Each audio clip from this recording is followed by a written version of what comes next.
Bismillahirrahmanirrahim. Assalamu alaikum warahmatullahi wabarakatuh. Boa noite a todos e a todas que acompanham mais um programa do Instituto de Amizade Brasil-Irã e da Ressala, que é transmitido pelos canais da própria Ressala, pela Voz Trabalhadora, Mídia Livre, canal da Geopolítica, a CJM da Bahia e Sebrapaz Nacional. Hoje é sábado, dia 10 de fevereiro de 2024.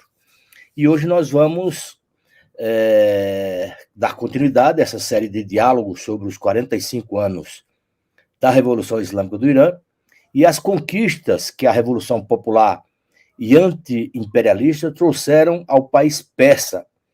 Hoje nós vamos falar sobre as mudanças no Irã e na região entre 1979 e 2024, né?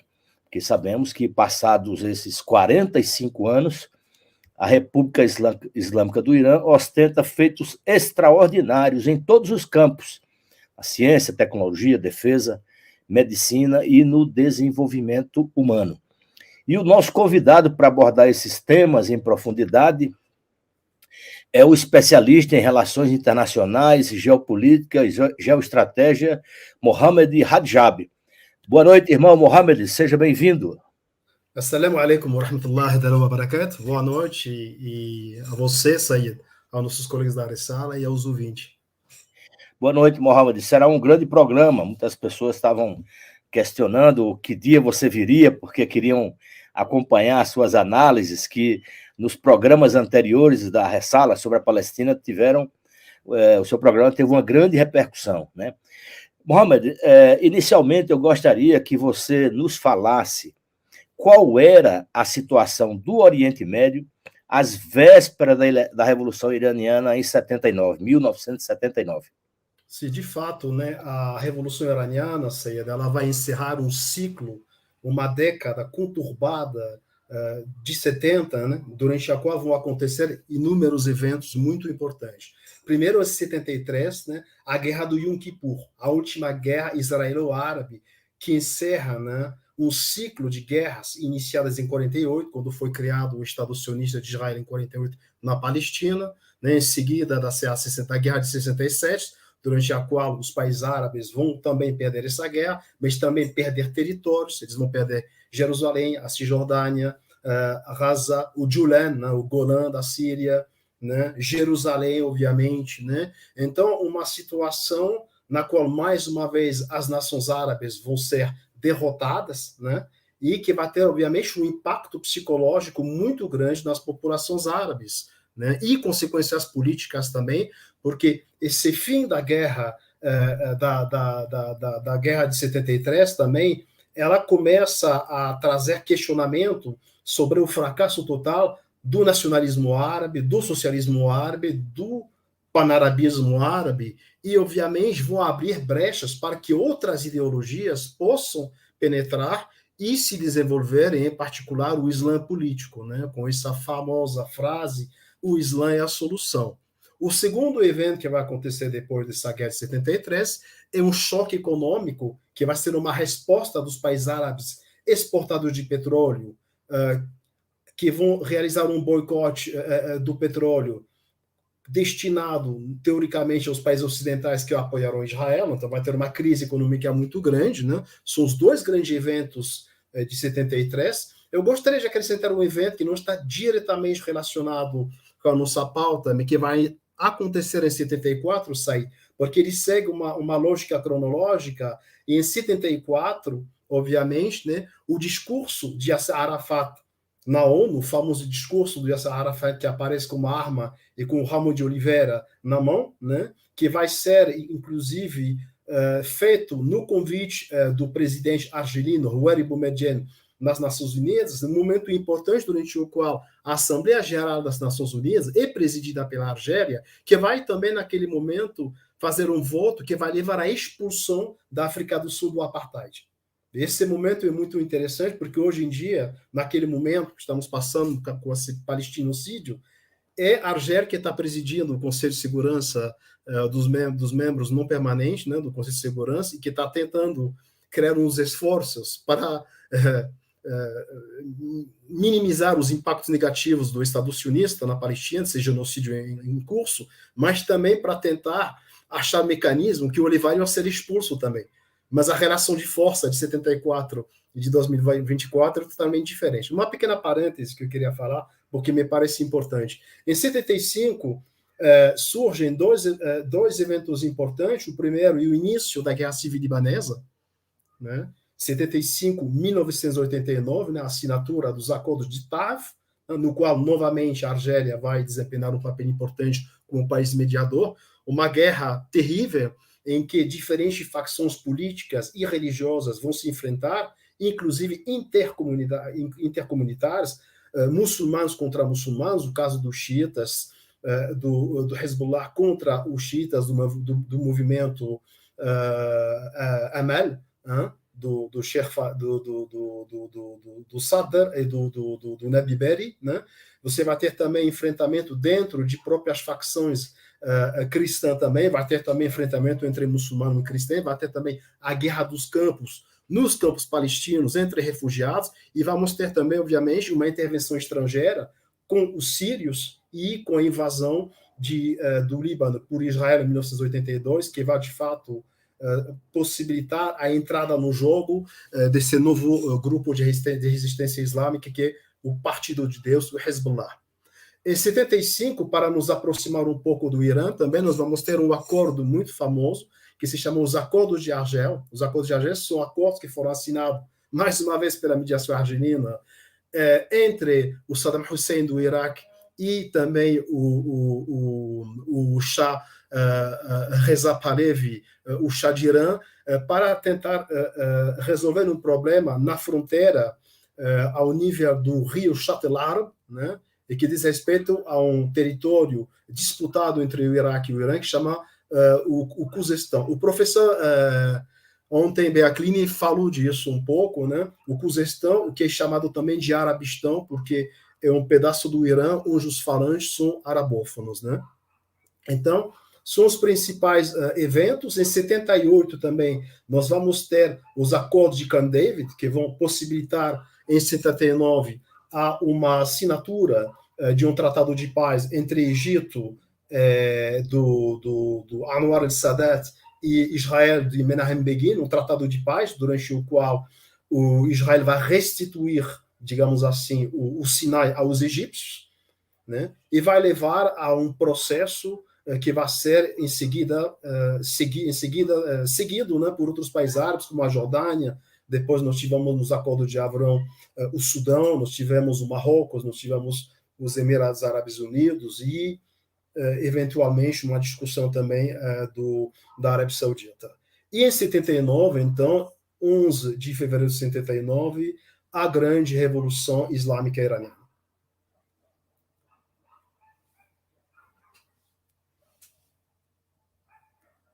Não estou te ouvindo. Estava com o meu microfone desligado para evitar ruído para você. Pois é, esse retrospecto histórico é importante para que a nossa audiência entenda que toda revolução ela é decorrente de um contexto, de uma sequência de eventos que vão se somando naquilo que Lenin chamava de acúmulo de força, né, das forças da resistência e das forças revolucionárias. E você mencionou a questão religiosa xiita, né? A Revolução Islâmica no Irã é uma revolução baseada nos preceitos do xiismo, mas voltada para toda a comunidade muçulmana e até para as comunidades que não são muçulmanas, porque é sabido que hoje, no contexto da República Islâmica do Irã, outras escolas muçulmanas têm espaço, têm existência, como outras religiões monoteístas também têm existência, têm funcionamento e têm até presença no parlamento, né? Mohamed, explica para a nossa audiência, para todos nós, qual era a situação dos xiitas no Oriente Médio, nos países árabes e no Irã, antes da Revolução Islâmica de 79. Eu acho a sua pergunta muito interessante e pertinente, porque é importante entender que a Revolução Iraniana ela tem três principais mensagens.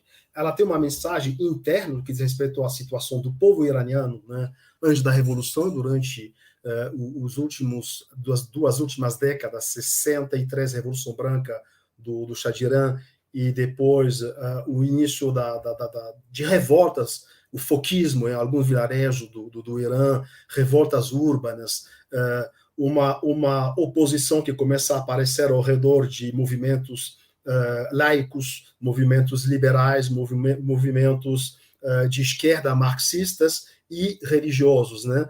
E a mensagem da Revolução Islâmica, ela tem de fato também uma, digamos assim, uma mensagem voltada para a comunidade muçulmana como um todo, ou seja, os muçulmanos sunitas, xiitas, harijitas, que são as três principais vertentes do Islã, né? No sentido de que estava na hora de encontrarmos a nossa via por meio da nossa mensagem islâmica. E a terceira, obviamente, mais importante, o mais importante público era, obviamente, a questão dos xiitas no mundo e na região do Oriente Médio. Isso nos leva, de fato, a discutir um pouco da questão do ser xiita no Oriente Médio. O fato de serem os xiitas os eternos as eternas comunidades minoritárias, perdão. Ou seja, isso é um grande problema que o xiismo conhece desde as épocas mais remotas, de sempre estar numa posição de minoria, mesmo quando eles são uma minoria demográfica, eles são uma minoria política. Então, nós temos o exemplo, por exemplo, do Bahrein, né? Bahrein, que tem 60% e 65% de população xiita, mas cujo poder político é dominado pelos sunitas desde o século XVI. Nós temos, obviamente, o caso do Iraque, né, em que o Iraque tem, até 2003, até a queda do Saddam Hussein, era digamos assim, do século XVI até 1900 até 2003, sob a dominação do sunita, ou seja, do século XVI até 2023, sob o domínio do Império Otomano. Isso é importante porque o Império Otomano sempre facilitou o acesso aos sunitas nos poderes das províncias que ele controlava, ao detrimento de qualquer tipo de minoria, que sejam xiitas, mas que sejam também cristãs, entendeu? Ou judias, armênias, dos cultos religiosos do Oriente Médio, que praticam religiões pré-islâmicas também, né? Como o zoroastrismo, como os Bahá'í, como algumas religiões chamadas de yazdeísmo, como o yazidismo, como o yarsanismo, como o alevismo Bektashi na Turquia. Então, sempre para que o poder xiita, o poder sunita, controla as minorias. Esse problema também vai acontecer, infelizmente, também no caso do mandato britânico do Iraque, por exemplo, em que os britânicos também vão manter sob controle essa maioria xiita nas mãos de sunitas. Então, os sunitas, a grande revolução vai ser quando vai ser criado em 1501, no século XVI, a dinastia safevida, que vai tornar o xiismo duodecímano religião de Estado, né?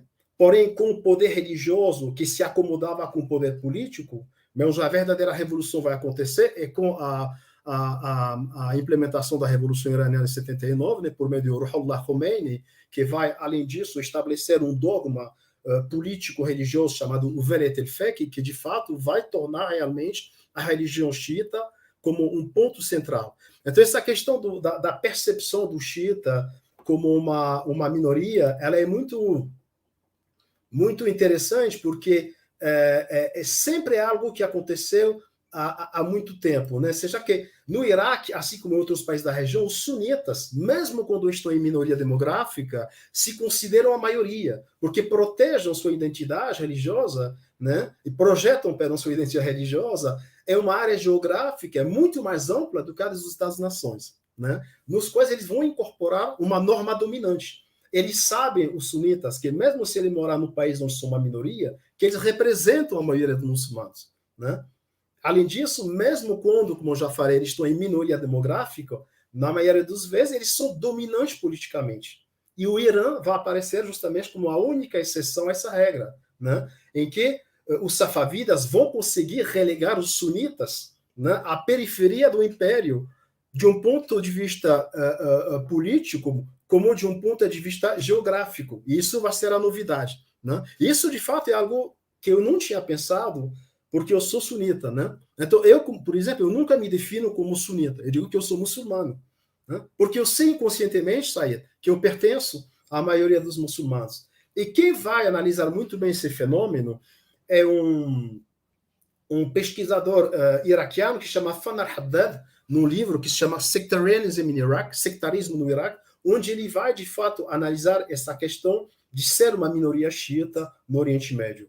E esse é a chave para compreender o que vai acontecer em 2003, quando os sunitas, quando os americanos vão chegar e vão, de uma certa maneira, confundir a maioria demográfica com a maioria democrática, entregando o poder aos xiitas, os xiitas vão ter, em relação com o poder, um comportamento vingativo, né? Isso vai fazer com que os sunitas, que não estão acostumados a viver em situação de minoria, vão, obviamente, sofrer muito. Por quê? Porque no caso do Iraque, mais uma vez, essa dificuldade foi agravada pela política de identidade do regime de Saddam Hussein, que consistia em manter as identidades confessionais ocultadas, em segredo. Ninguém devia dizer quem era. O ministro das Relações Exteriores do Saddam Hussein, o Tariq Aziz, né, na realidade se chamava Mishael Yohanna. Ele era um cristão da igreja caldeia, mas ninguém sabia, né? Porque era uma lógica em manter as identidades confessionais em segredo, né? Então, o Saddam Hussein, ele não enfatizava uma identidade religiosa xiita, mas se apresentava como representante dos verdadeiros iraquianos. Olha só, ou seja, os verdadeiros iraquianos, implicitamente os árabes sunitas, em oposição aos estrangeiros, implicitamente os xiitas e os curdos, né? Porque um dos valores políticos do Saddam Hussein, da sua política nacionalista Baath, era a rejeição do comunitarismo, perdão. Por quê? Porque ele dizia que fazer prova de comunitarismo era uma atitude típica dos xiitas, né? Então, nesse contexto, quando os xiitas vão retomar o poder, ou vão tomar o poder pela primeira vez no Iraque, os sunitas iraquianos não haviam desenvolvido instituições religiosas poderosas capazes de construir, de representar e mobilizar sua identidade confessional. E isso vai ser um problema enorme para os sunitas, que vão, de fato, se encontrar totalmente na periferia do poder iraquiano, e muitos desses iraquianos, em particular no exército iraquiano, vão pegar as armas e vão constituir o nascimento de um grupo que chama Dawla Islamiyya fil Iraq wa Sham, ou seja, o Estado Islâmico no Levante e no Iraque.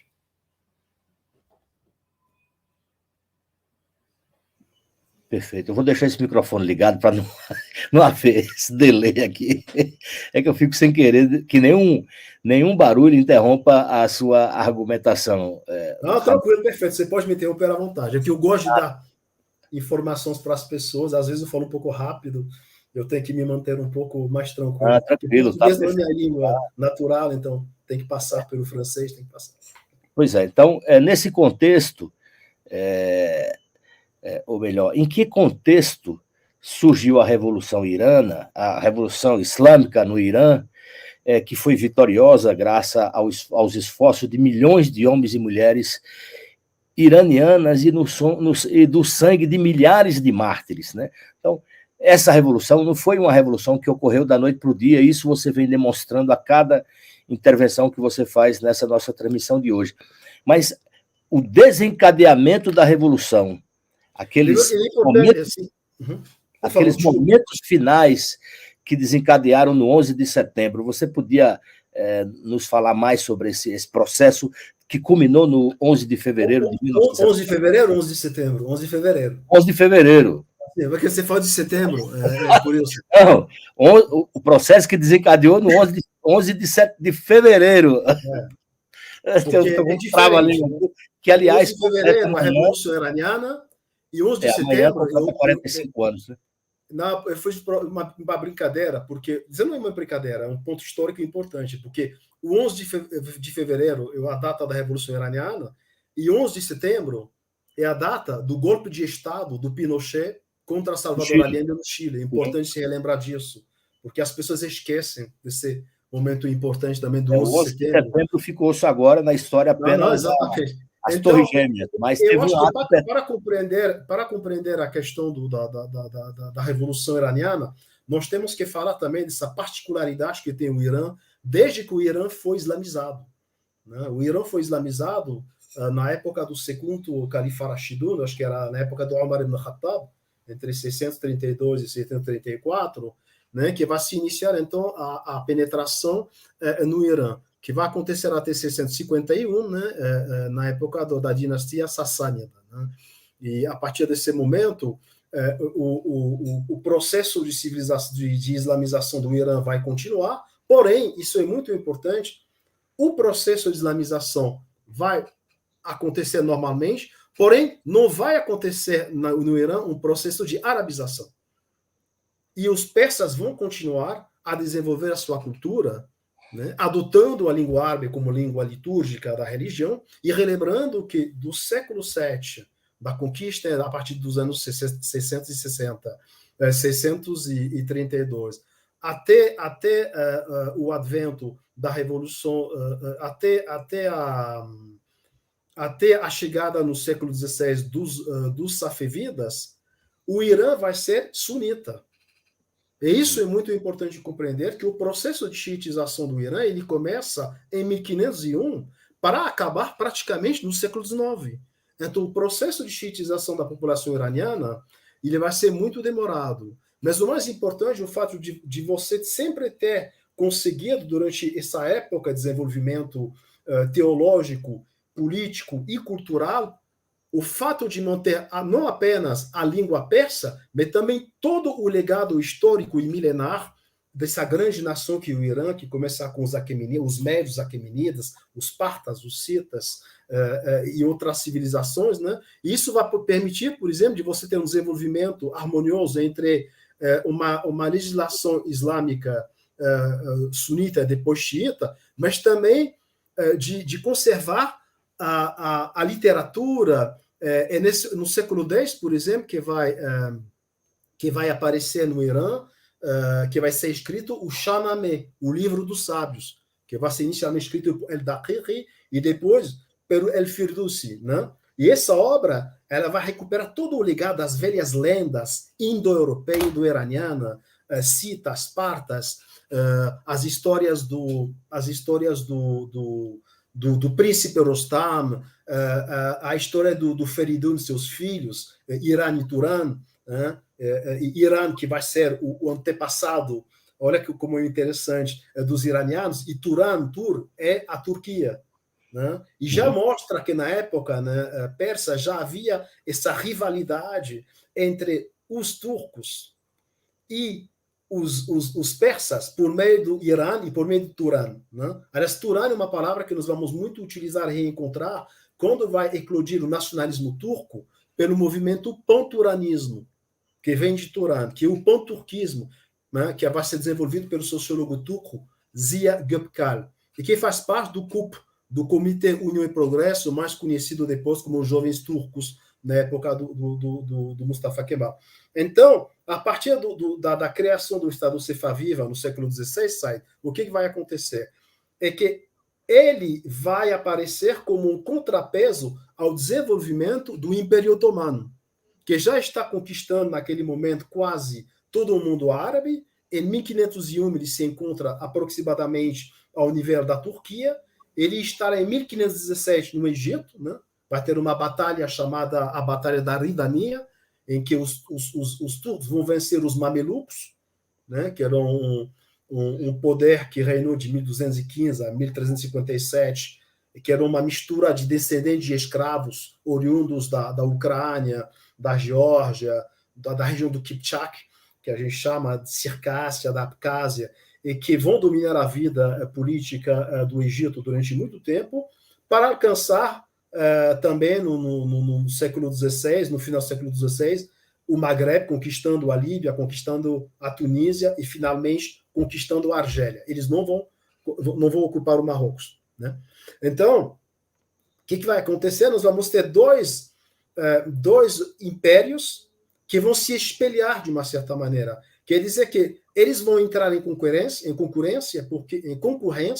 porque o poder do califato otomano pretende representar o sunismo, né, que os sunitas chamam de Ahl Sunnah wal Jama'a, né, o povo da tradição e da maioria, enquanto o poder safevida pretende encarnar Ahl al-Bayt, né, o povo, né, da casa, né, ou seja, do profeta Muhammad sallallahu alaihi wasallam. Então, isso vai fazer com que, de uma certa maneira, eles vão se olhar, eles vão se observar, mas essa rivalidade vai introduzir também o processo de mimetismo, em que, em alguns momentos, eles vão se imitar, né, de uma certa maneira.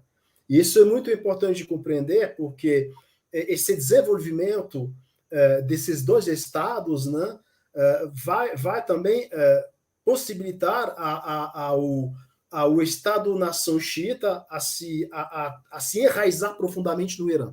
Né? Então, é nesse contexto que esse Império Safevida ele vai demorar até 1736, depois você vai ter a dinastia Pashtun do Afeganistão, uma parte que vem, o Zan, que vem do Kurdistão, e você vai ter os Qajar, que vão dominar a vida política até 1925, vai aparecer a dinastia Pahlavi, né, com Shahrezad Pahlavi, de 1925 a 1941. O filho dele vai tomar o poder, vai ter uma interrupção nacionalista com Mossadegh.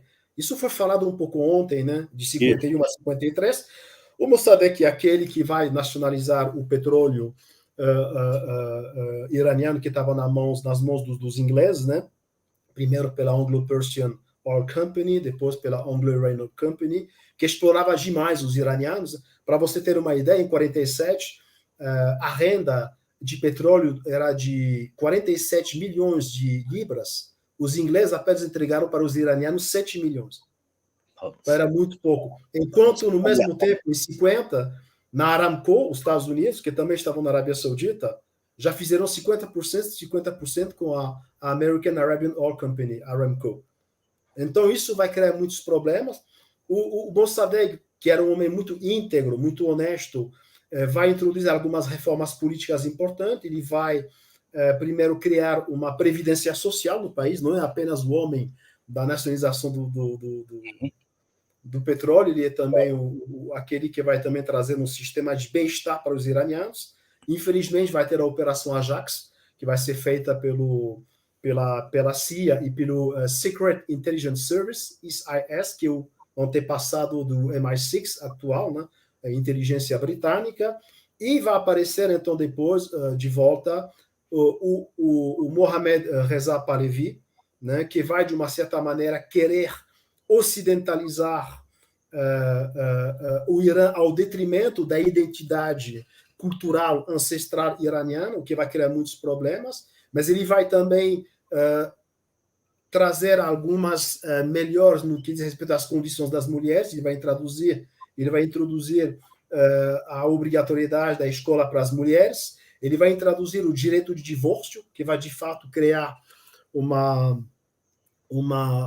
cisão dentro do poder religioso sunita, dentro da comunidade persa iraniana, porque a maioria da população é bastante pobre, e a maioria da população pobre é muito conservadora.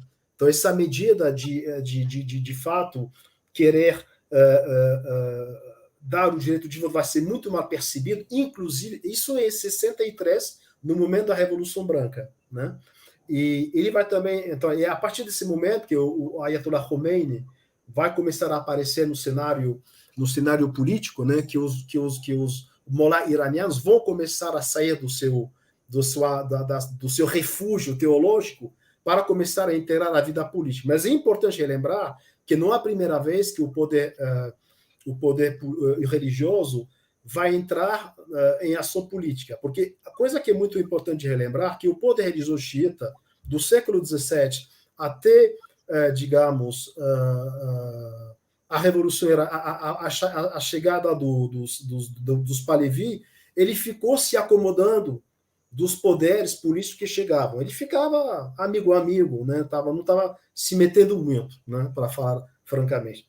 Mas em 1881, 1891, vai acontecer uma crise no final do século XIX na Pérsia, né? no Irã, numa crise chamada crise do tabaco. Eu não sei se você já ouviu falar. Sim. A crise do tabaco, uma crise, né, que vai acontecer quando o rei Nasruddin Shah, no século XIX, vai entregar a concessão aos britânicos de poder cuidar do comércio do tabaco.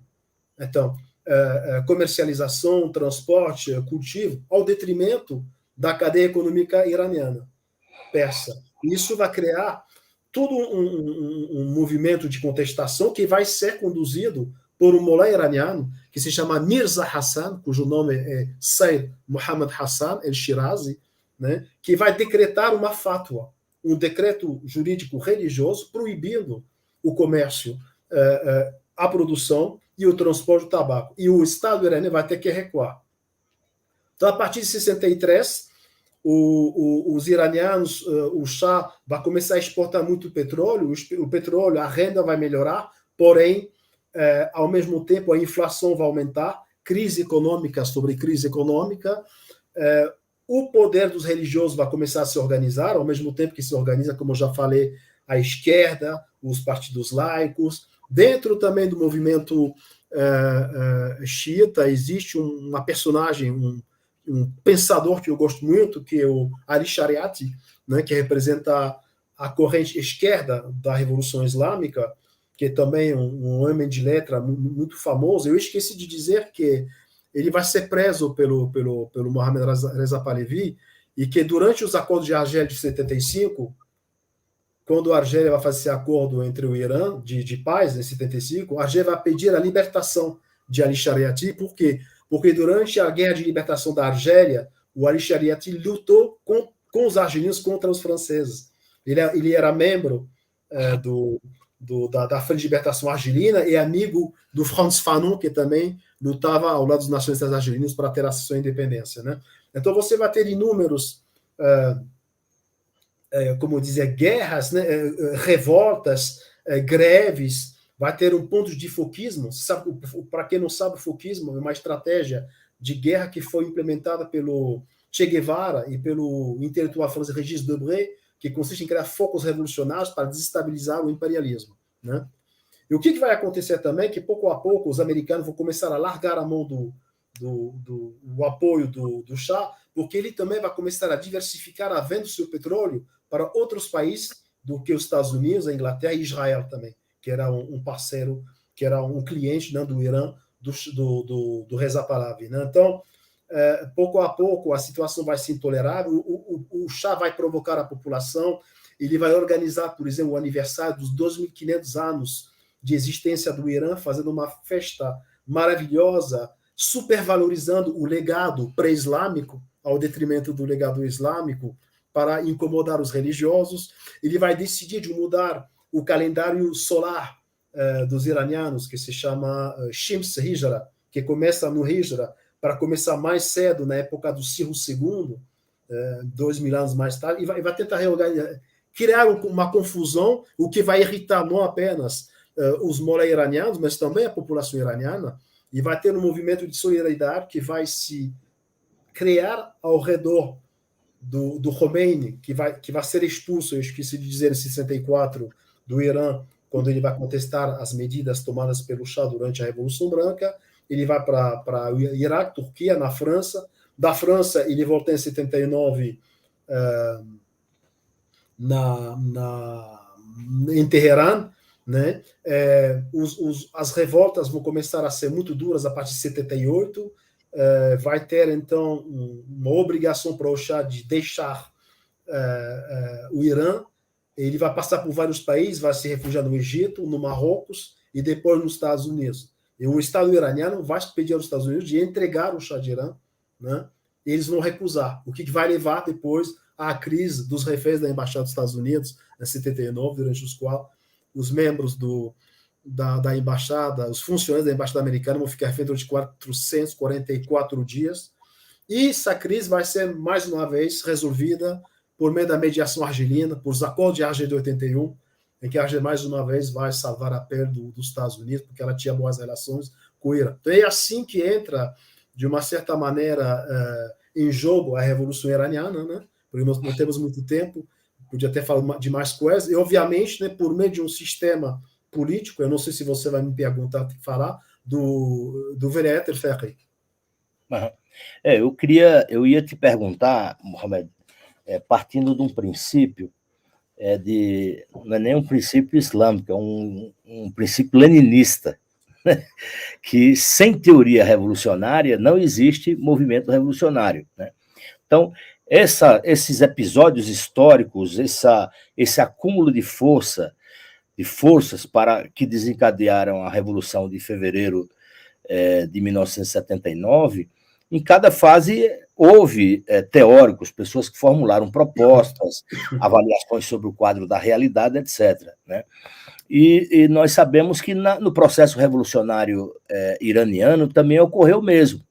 As pessoas falam muito, olha, o Imam Khomeini é o grande teórico da Revolução Islâmica, o Imam Khomeini foi quem desenvolveu tais e quais pensamentos, mas é sabido que outros teóricos também contribuíram na avaliação desse quadro da realidade e conduziram as massas do povo em torno daqueles objetivos que representavam exatamente o sentimento de libertação do Irã para se ver livre da expoliação, né? Como você mencionou, a questão do petróleo que era explorado pelas grandes petroleiras dos Estados Unidos e da Europa. Eu queria que você destacasse quem eram essas pessoas, ou quem era essa pessoa que tinha muita influência na formulação das questões teóricas e das avaliações e das formulações em meio a esse processo revolucionário iraniano. Eu acho que na teoria da Revolução Iraniana nós temos que destacar o aspecto revolucionário teológico do político, porque quem desempenha um papel importante na implementação da Revolução Iraniana, no conceito do Velayat el-Faqih, que a gente poderia traduzir como conselho conservador, né? Velayat a tutela, de uma certa maneira, e Faqih é o jurista, teólogo, né? Que vai ser escolhido como guia para guiar a nação para o bom desenvolvimento. Depois poderia falar, se você quiser, um pouco do como funciona o Velayat el-Faqih no Irã, mas... tem total liberdade de usar o tempo e discorrer sobre... Os três teóricos do Velayat el-Faqih vão ser o Ayatollah Ruhollah Khomeini, vai ter o Mohammad Sadr, né? E vai ter o Ayatollah Muhtazeri também. Né? E o Velayat el-Faqih, então, vai acontecer um problema teológico muito importante quando vai ser de suma importância ao implementar o Velayat el-Faqih. Por quê? Porque quando vai ser instaurada a Revolução Islâmica, muitos xiitas, não iranianos, mas no Líbano, no Bahrein, na Arábia Saudita, vão contestar o poder político-religioso dos molé iranianos. Por quê? Porque, de um ponto de vista da escatologia xiita islâmica, a escatologia, eu entendo por escatologia o estudo dos fins do tempo, para restaurar o poder xiita, tem que ser feito pela vinda do 12º imã oculto, que volta na Terra com Jesus Cristo para restaurar a paz e a liberdade. A partir desse momento, os molé iranianos encontraram uma dificuldade. Como que a gente vai poder justificar, de um ponto de vista teológico, a nossa criação de uma república sem criar problemas? Então, esse grupo, esse trio que eu citei, o Khomeini, Mortazeri e o Sadr, eles vão dizer: nós vamos implementar um sistema jurídico tal como teria feito o 12º imã se ele estivesse presente. De tal maneira que nós possamos preparar da maneira mais adequada possível a vinda do Mehdi Muhammad, quando ele aparecer no final dos tempos com Jesus Cristo para restaurar a paz e a liberdade. Então foi, com todo respeito pelo xiismo, uma maneira um pouco de driblar, né, essa questão teológica. E então vão escolher então uma figura que vai ser o Ayatollah, o sino de Deus, né, para encarnar, que vai ser o guia do Estado, que vai ser escolhido por um comitê de péritos, de especialistas, 86, que vão escolher o guia e que depois vão submeter a outro comitê chamado Comitê de Discernimento, que vai examinar e aprovar. E a partir desse momento vai ser declarado o Ayatollah, o guia supremo da Revolução Islâmica. Aí ele vai ter várias funções, vou rápido, ele vai ser chefe de Estado, ele vai ser responsável pela política externa do país, né? Apesar de ter, obviamente, um parlamento, um majlis, deputados e ministros também, mas ele é que vai definir a política externa do país, ele vai também ter um controle sobre o Comitê Constitucional, que é aquele comitê que cuida das emendas constitucionais e do sistema eleitoral iraniano. Ele vai também ser um árbitro entre o poder legislativo, o executivo e o judiciário em caso de problema. Então, tem inúmeras, digamos assim, funções, atributos que o tornam, né, uma peça essencial do sistema político iraniano. Outra coisa também, a escolha de Khomeini não vai causar problema muito grande, mas vão ter molá, xiitas, né, fora do Irã, que vão dizer não dá, esse sistema político-religioso não é correto porque se desrespeita, né, essa noção da vinda do Mahdi. Mas, de um modo geral, ela vai ser aceita até a morte de Khomeini em 89. Mas quando vai aparecer o Khamenei, que vai ser eleito, aí alguns oponentes, algumas contestações dentro do mundo xiita, inclusive pro-iraniano, como no Líbano, na pessoa do Sheikh Mohammed Fadlallah, né, que era o guia espiritual supremo dos xiitas do Líbano e também fundador do Hezbollah, né, ele vai automaticamente, ao saber que o Khamenei vai se tornar o guia supremo da revolução, se declarar marja taqlid, ou seja, fonte de inspiração, que o maior grau da hierarquia do xiismo, do duodecímano, que possibilita de receber também o título de Gran Ayatollah. Era uma maneira que tinha o Fadlallah de marcar sua diferença ao aceitar o Khamenei como guia supremo, porque para ele essa maneira de agir feria a pluralidade que existia no xiismo duodecímano, né? Então é um pouco complexo em 10 minutos de falar disso, mas para falar agora do pensamento revolucionário que encarna a esquerda islâmica da Revolução Iraniana, eu acho sem dúvida que para mim o grande pensador, o grande homem é o Ali Shariati.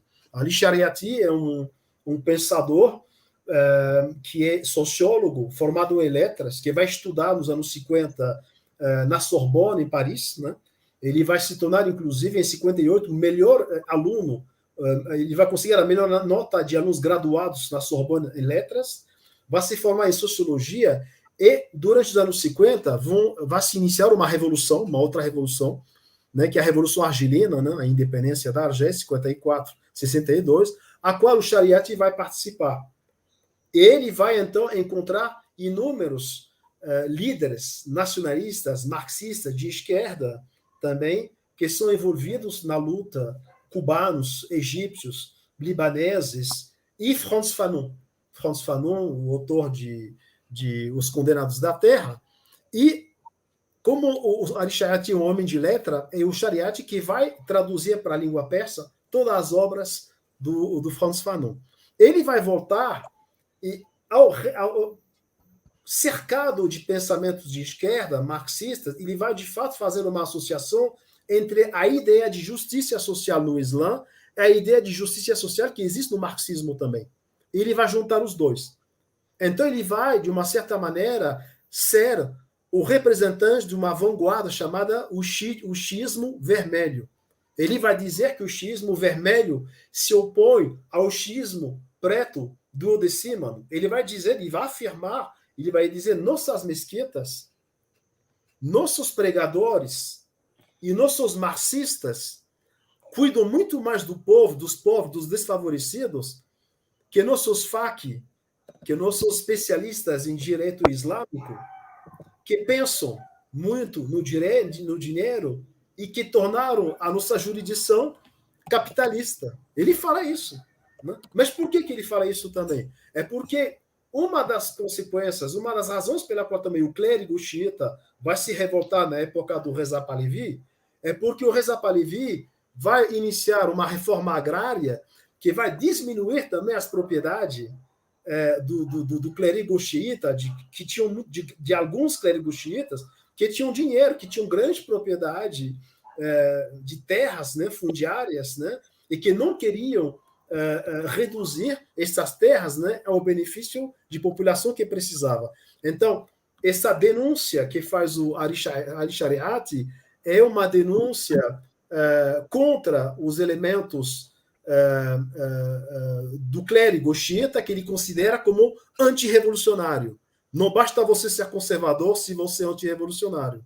Então, o Ali Shariati ele tinha uma ideia do pensamento islâmico que era muito puro. Ele dizia que para ele o Islã o Islã contém por essência, por natureza, uma dinâmica contra a tirania, em favor da liberdade e da emancipação dos homens e das mulheres. Isso é muito importante. Esse fundamento do Al-Shariati, ele se encontra também no outro pensador islâmico sunita no Sudão, que é Mahmoud Mohammed Taha, que escreveu um livro que chama Risala Thaniya, a segunda mensagem, no qual ele diz que o Islã é portador de um sistema revolucionário mais democrático, no qual podem viver sem nenhum problema homens e mulheres com igualdade, e muçulmanos e não muçulmanos. Inclusive, ele criou um movimento de mulheres chamado as Irmãs Republicanas, né? Que é muito interessante.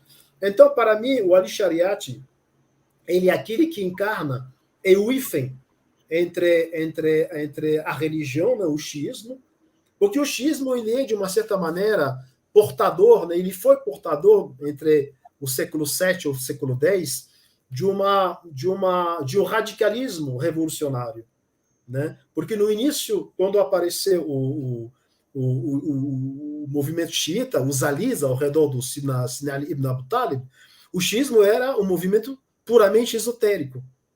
E ele vai ser esotérico, radical, revolucionário, até o século X, mais ou menos. Porque em 874 vai acontecer o desaparecimento do 12º imã, né? 874. Então, a partir desse momento em que o 12º imã vai sumir, então a interpretação teológica é que ele sumiu, foi ocultado para ser protegido e voltar nos fins dos tempos, a ocultação do 12º imã vai, de uma certa maneira, apaziguar e extrair do corpo xiita todo esse lado revolucionário e esotérico, e que vai fazer que o xiismo vai se tornar, a partir do século X, uma religião da ortodoxia, e uma religião, sobretudo, que vai conseguir conciliar a razão humana com a razão divina. E isso é algo fantástico que o sunismo não vai conseguir fazer.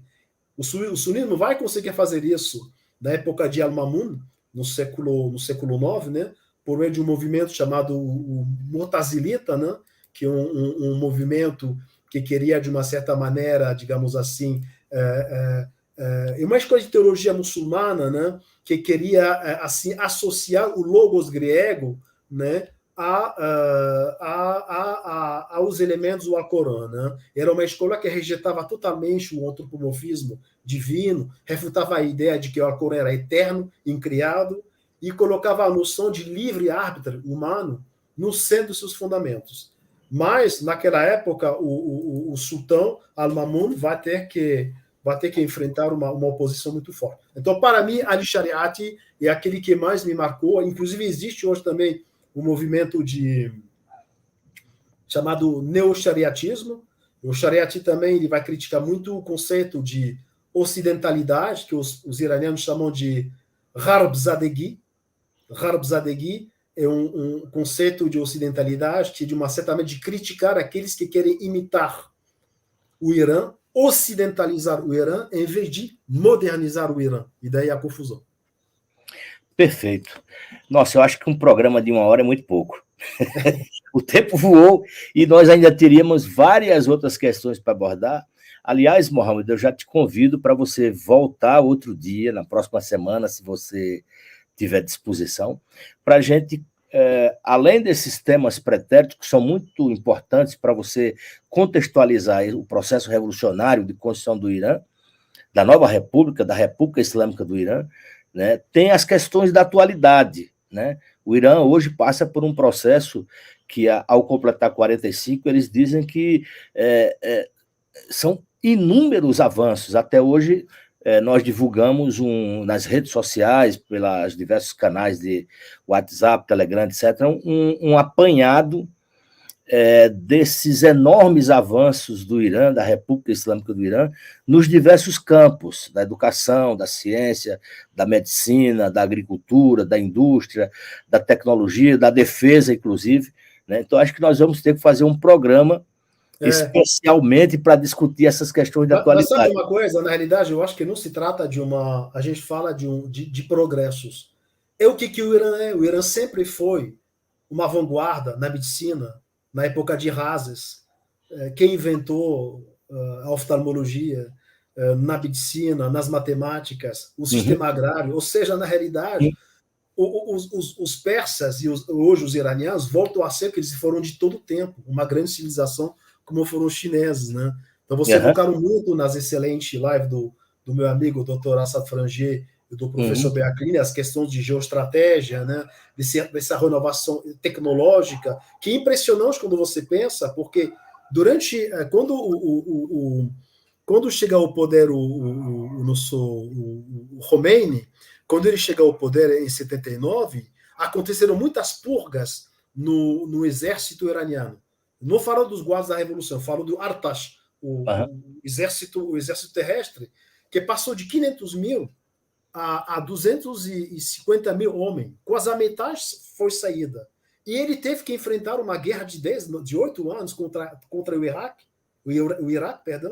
que eles conseguiram não vencer, mas por enquanto não perderam essa guerra. Né? Foi, obviamente, milhões de pessoas que morreram, meio milhão, e eles conseguiram, né, apesar de toda essa dificuldade, de ter perdido a metade do exército terrestre, de ter conseguido evitar uma invasão pelos iraquianos, que foi comandada pela Arábia Saudita e pelos Estados Unidos em particular, e seu aliado israelense.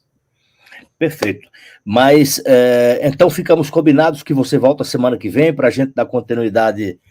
Temos ainda tempo? Tem que fazer uma pergunta? Tudo bem. Não, eu queria fazer uma última pergunta, mas já deixar a nossa audiência sabendo que nós vamos voltar. Eu vou te falar a relação com as minhas...